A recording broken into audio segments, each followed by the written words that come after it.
Hello and welcome. You're watching UATV News with me, Ksenia Bugay. First at this hour, the latest developments from Ukraine. A retirement home caught fire in the city of Kharkiv. According to preliminary data, 15 persons died and 11 got injuries. Fire started at 3 p.m. In an hour, firefighters extinguished it. The law enforcement are investigating violations of the fire safety regulations. Owners of the retirement home are giving testimonies in the police. Kharkiv authorities have announced a day of mourning on January 22nd.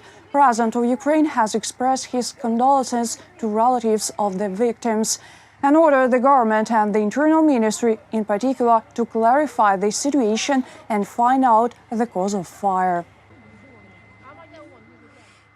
I order the Cabinet of Ministers to immediately take the situation into consideration, in particular to immediately create a state commission chaired by the Minister for Communities and Territories Development in order to find out reasons of the tragedy and work out mechanisms to prevent the disasters of a kind in the future. At an extraordinary meeting of the government, Prime Minister Donetsk ordered the State Emergency Service to check fire safety of all the hotels, hostels, resorts and retirement homes located in Ukraine.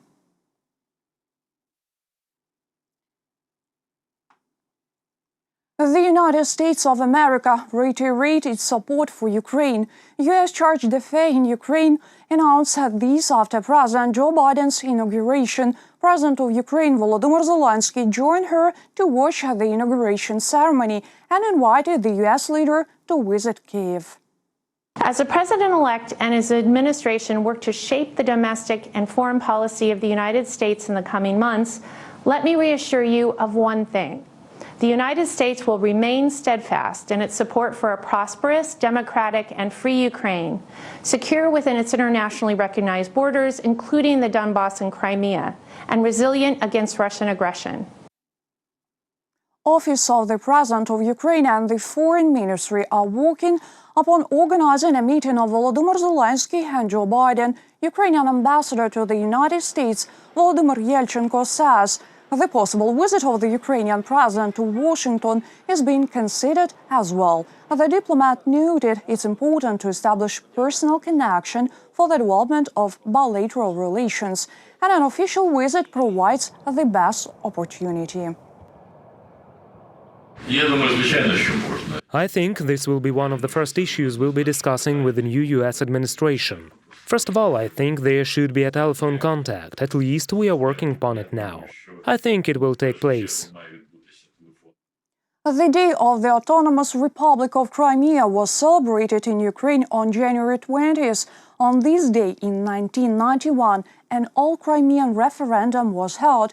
The majority of residents of the peninsula supported the restoration of the Crimean autonomy. Had the life of the Crimeans changed after the occupation in 2014?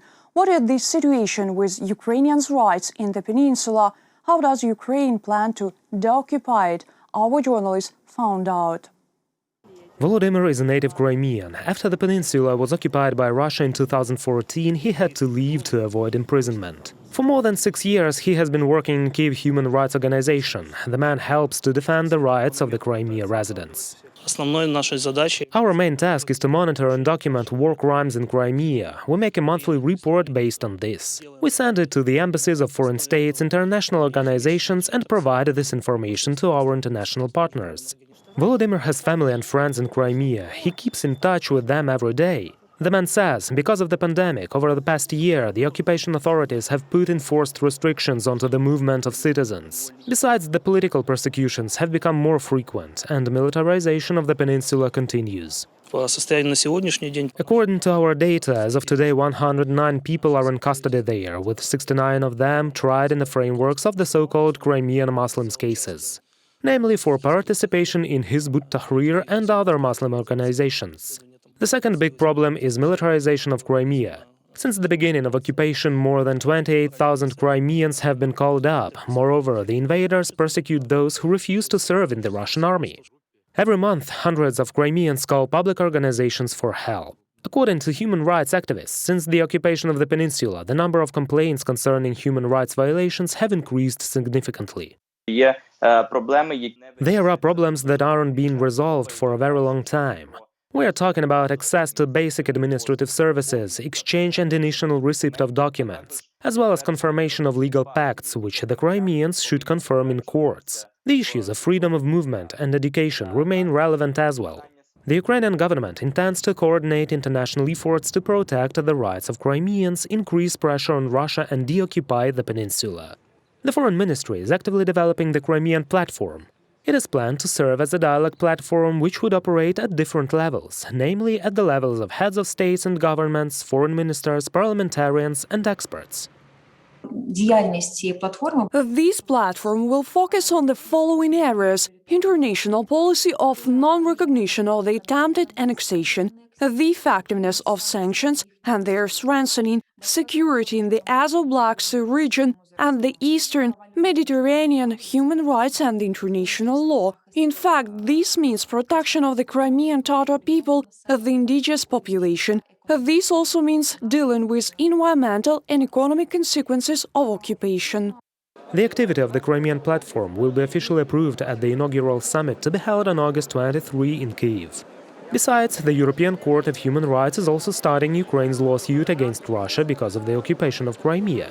In addition, in order to preserve and maintain connection with residents of the temporarily occupied Crimea, President Volodymyr Zelenskyy has initiated reconstruction of the checkpoints and the arrangement of service areas for the provision of administrative services. Reported by Vadim Kramer and Vlada Tsurkan, UATV News.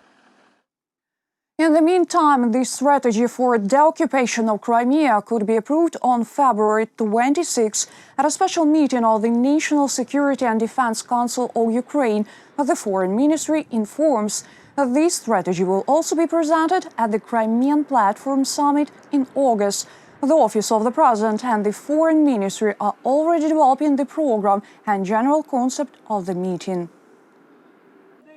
The European Court on Human Rights has announced its decision concerning the violations during the 2013-2014 Euromaidan protests in Kyiv and other cities of Ukraine.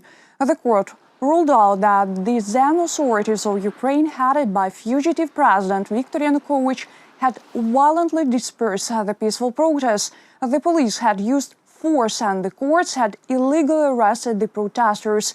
Besides, the European Court stated that investigations of those crimes in Ukraine were ineffective. Therefore, investigation should resume. Based on the decision of the European Court, we can again address the law enforcement and somehow make them investigate the delayed cases. It's sad that sometimes our national courts start working only after the European Court announces the long-awaited ruling.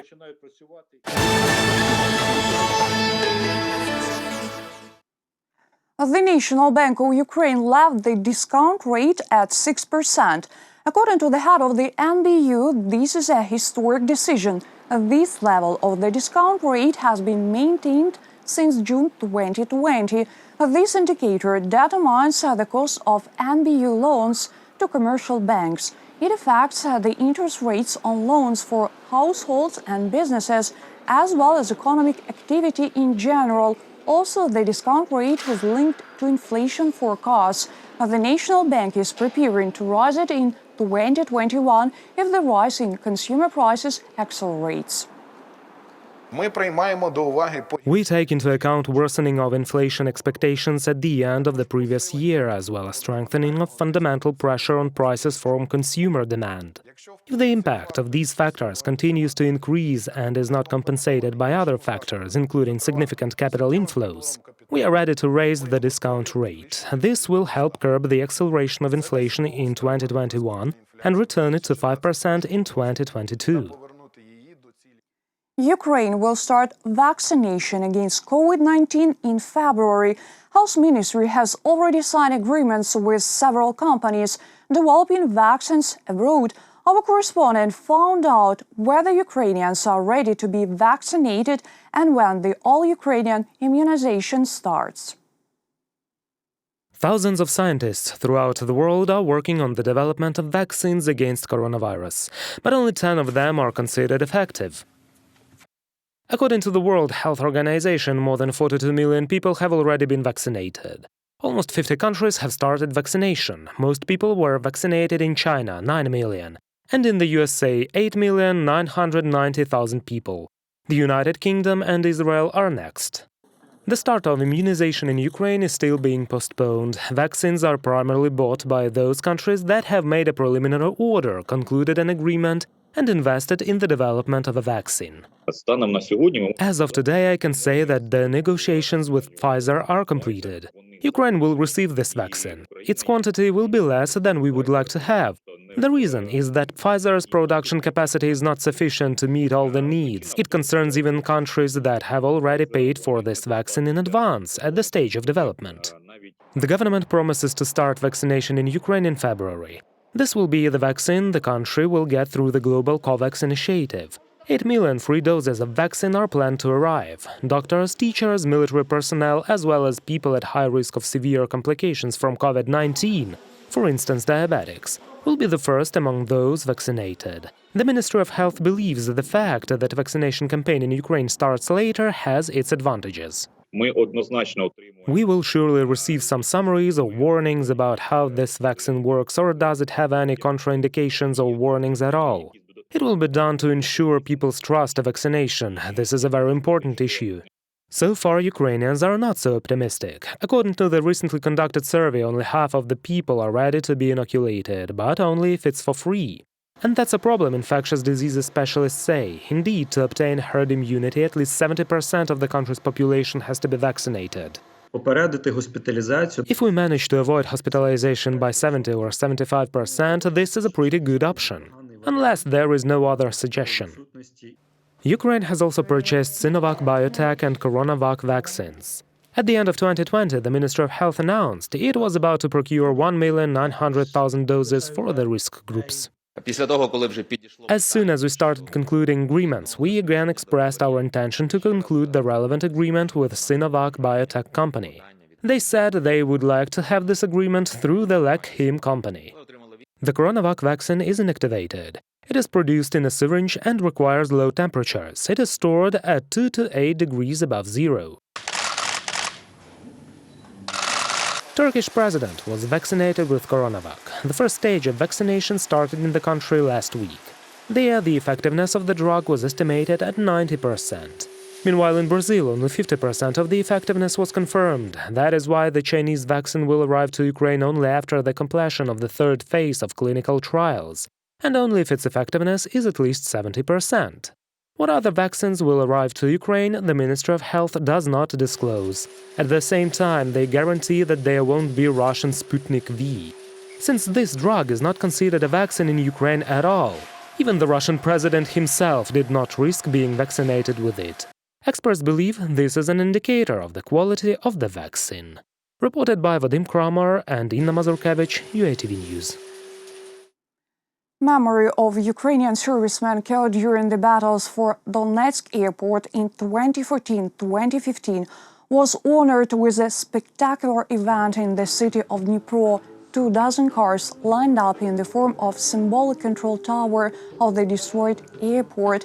Being in the middle, the military orchestra performed their composition White Poplars, dedicated to the Ukrainian soldiers. After that, the drivers lit the multicolored smoke bombs and moved in different directions. Thus, they recreated the moment of destruction of the airport's control tower. Of course, there should be such actions in order to raise the fighting spirit of those who are now defending our country. Those events should provide the military with strength and understanding that here, in the peaceful part of Ukraine, we respect them, support them, and will always remember their feat. Ukrainian military defended the Donetsk Airport since September of 2014 till January 2015. Their strength and resilience gained them their official name, cyborgs. They were fighting for the airport until the illegal armed groups blew its walls up with explosives. This was the end of the defensive operation. That's all for now. Thank you for watching. Stay tuned. More updates on our official website, YouTube and Facebook pages.